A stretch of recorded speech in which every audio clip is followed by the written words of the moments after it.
बरेच जण मद्रासी होते, गुजराती होते, त्यांना काही समजत नव्हतं. भैया पण होते भजनात माझ्या, असे भैया पण भजनात होते.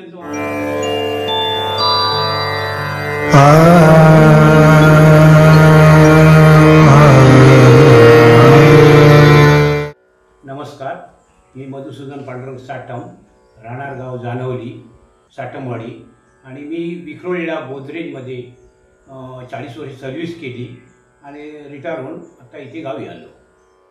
मला भजनाची आवड माझ्या वडिलांमुळे आणि त्यांच्याबरोबर जाऊन जास्त भजनामध्ये असं मनामध्ये वाटायला लागलं की हरिनामामध्ये आपण गेलो पाहिजे, आणि त्याचा असा छंदच लागल्यासारखा झाला मला.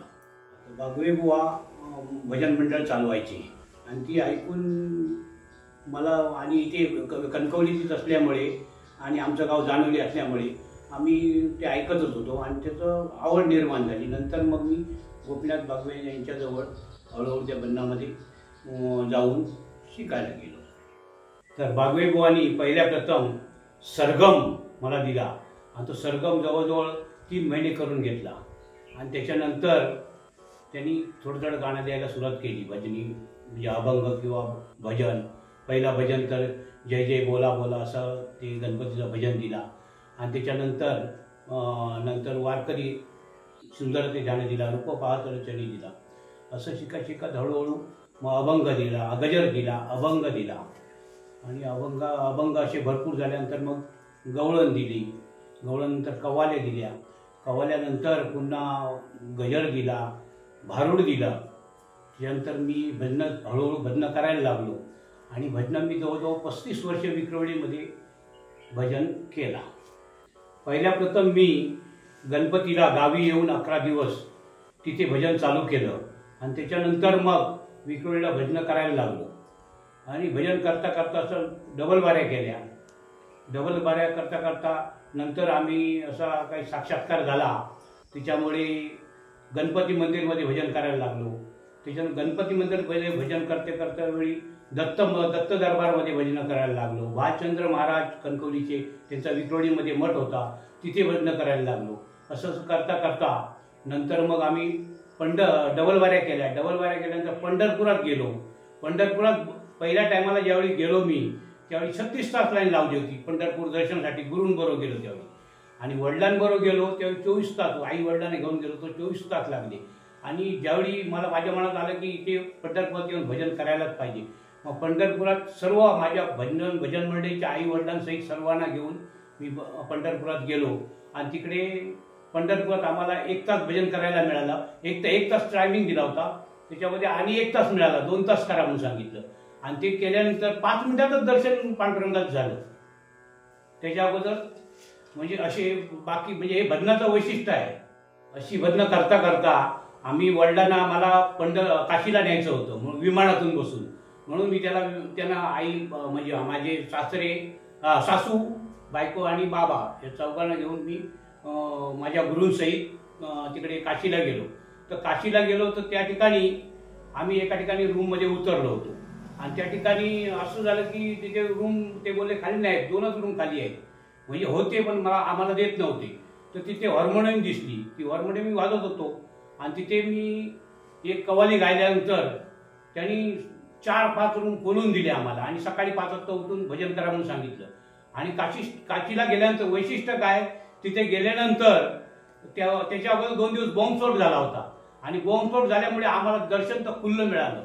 हे हरिनामाचं हे आहे. आणि काशीमध्ये 360 घाट फिरलो, ते भजन करतच फिरलो. डबल वाऱ्या भरपूर केल्या. अलिबागपासून सर्व ठिकाणी डबल वाऱ्या केल्या. भांडुपला केली, अलिबागला केली, तुमच्या विक्रोळीला केल्या. 3 वेळा एका ठिकाणी दत्त दरबारमध्ये 3 वर्ष सतत केली मी डबल वारी.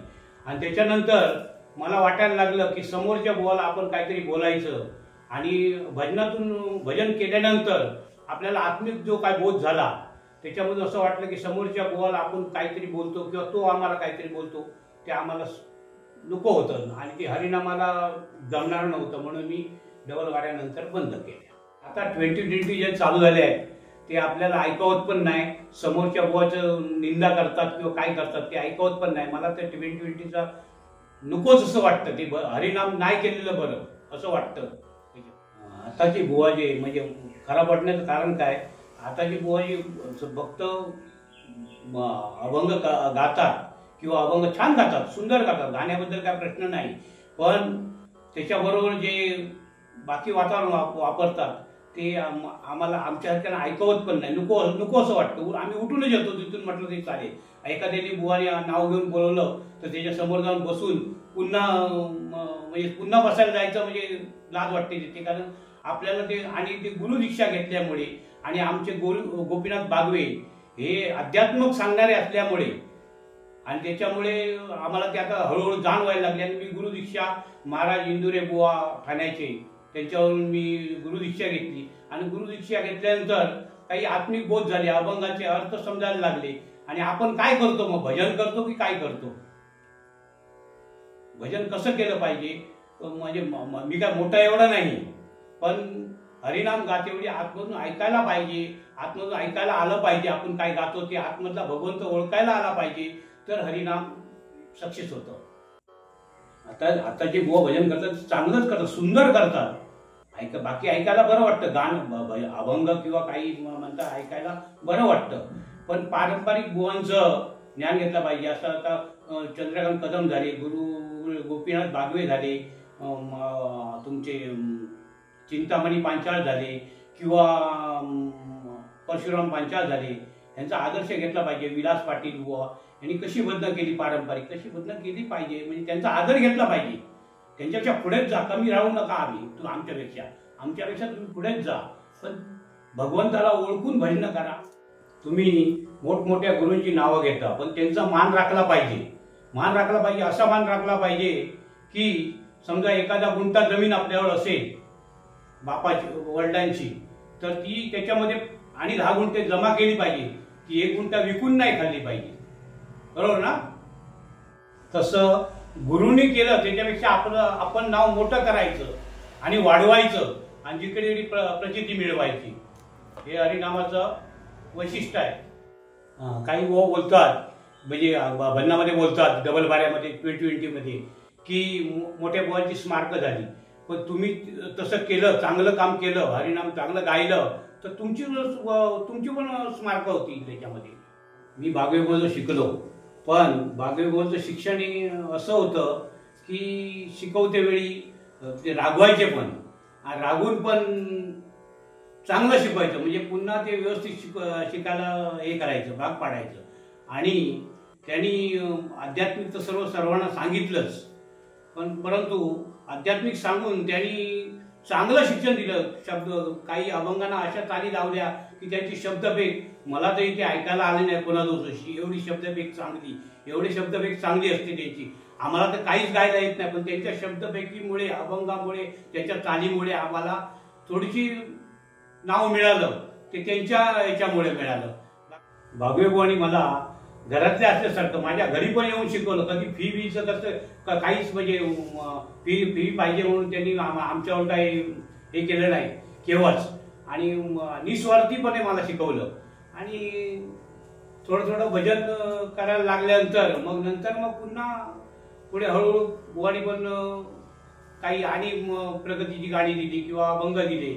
असं ऐकता वेळी करते वेळी थोडी रियाज करायला लावली, भरपूर रियाज करायला लावली. पण तेवढी आम्हाला करता आली नाही, कारण मी मोठ्या वयात शिकायला गेलो होतो आणि त्याच्यामुळे मला काय तेवढी काही हे करता आली नाही. पण तरी पण हरिनाम हे चालू ठेवलं. मी हरिनाम चालू ठेवलं. मला श्रद्धा होती, माझी श्रद्धा होती हरिनामावरती आणि मला छंदच जडला होता. मी कामावरून ड्युटीवरून सुटलो की अर्ध्या तासात मध्ये पण भजन करून जायचो, जेवणाच्या सुट्टीमध्ये. आणि परत जेवायला तिकडे कंपनीत जायचं. असे बंद केली. मी 30-35 वर्ष भजन करतोय. पण मला साथ देणारे दापोलीचे लकेश्री म्हणून होते. ते येऊन मला ज्यावेळी भजन करायला जमत नव्हतं त्यावेळी ते टाळावरती मला शिकवत होते. त्याच्यानंतर मनोहर सावंत हे पण येऊन दररोज मला थोडं काही ना काही दाखवत होते. त्याच्यानंतर जुवेकर आमचे भजन मंडळातले. त्याच्यानंतर गावडे, वाघ्याचे गावडे होते वाजपी. ते केव्हाही मी बोलवलं तरी मला येऊन साथ करत होते. त्याच्यानंतर मार्गी, राजन मार्गी हा तर माझ्या भजनाचाच होता, वाचवीच होता माझा. त्याच्यानंतर सुहास सावंत होता. त्याच्यानंतर नारायण तुळसकर होता. म्हणजे त्यांनी मला भरपूर साथ दिली आणि माझ्या घरच्या माणसांनी पण भरपूर साथ दिली मंडळीने. माझ्या पत्नीने म्हणा किंवा मुलांनी शिक्षण चालू होतं, माझं हे हरिनामात चालू असायचं, येऊन बसायचे सर्वजण, तरी पण ते कंटाळायची नाही. मग चहा पाणी देऊन त्यांना सोडून द्यायचं, जायचं, सोडायचं. तर अशी बरीच माणसं. आणि आमच्या जाणवली साटमवाडीत मी गणपतीला ज्यावेळी भजना करत होतो त्यावेळी आमच्या गावचे सगळे, संजय सावंत, चंद्रकांत साटम, अनिल साटम, प्रभाकर साटम आमचा वाजपी होता. त्यांनी तर आम्हाला भजनामध्ये म्हणजे भजनामध्ये साथ दिली. आम्ही बरेच वर्ष इथे गावी पण गणपतीला 11 वर्ष मी गावी गणपतीला भजन करत होतो. फक्त गणपतीला 11 वर्ष, नंतर 11 दिवस, नंतर मी मुंबईला. तर अशा परिस्थितीत माझ्या वाडीतल्या सर्वांनी, प्रकाश साटम म्हणा किंवा आणि आमचे वडिलांना तर आमच्या छंद होतं, माझ्या वडिलांना तर अजून आनंद वाटत होता मी हरिनाम करतो म्हणून. आणि जिकडे तिकडे ऐकून काही लोक म्हणजे भजन ऐकून पण माझा आवाज साधारण लोकांना आवडायचा. तेव्हा मला काही तेवढं चांगलं गाता येत नव्हतं, पण लोकांना आवडायचा म्हणून काही लोक माझी स्तुती पण करायची. पण ती त्यांची मोठेपणा आहे. मला काही एवढं मोठं गाता येत नाही, पण हरिनामाने सर्व काही दिलं. आणि चारू साटम, सतीश सावंत आमचे जानोलीचे, आणि त्याच्यानंतर मग आमचा भाऊ अनिल साटम, हे सर्वजण त्यांनी भरपूर मदत केली. म्हणजे मला साथ दिली प्रत्येक टायमाला. एवढं काय आम्हाला चांगलं गाता येत नव्हतं, तरी पण ते एक साथ दिली त्या लोकांनी. मुंबईला पण बरेच मंडळ, एकच मंडळ मी झालो ना, पण बरेच जण मद्रासी होते, गुजराती होते, त्यांना काही समजत नव्हतं. भैया पण होते भजनात माझ्या, असे भैया पण भजनात होते. दादाचं भजन म्हणून सर्वजण यायचे. असं त्यांना आनंद वाटत येत होते. भजन हरिनाम सर्वांनी साथ दिली, त्यांचा मी प्रत्येक सगळ्यांचा आभारी आहे मी पहिल्यापासून. आणि हरिनामाचा वारसा आमच्या वडिलांपासून आल्यामुळे आमच्या घरात पण आता सर्व, माझा मुलगा मृदुंग वाजवतो, माझा ओंकार साटम, त्याच्यानंतर प्रसाद साटम माझा पुतण्या, तो मृदुंग वाजवतो. माझी मोठी मुलगी दर्शना ही संगीत विशारद झाली आहे. त्याच्यानंतर माझी 2 नंबरची मुलगी म्हणजे सिव्हिल इंजिनियर केली तरी ती भजनाला जात होती हरिनामाला. आणि हे सर्व हरिनामातूनच झालंय. सर्वात मोठी साथ म्हणजे माझ्या बायकोची मीना साटम. तिने पण भरपूर साथ दिली. आणि तिला पहिले भजनाची आवड नव्हती, पण नंतर तिला हळूहळू आवड लागायला लागली. ती स्वतः पण गायला लागली नंतर.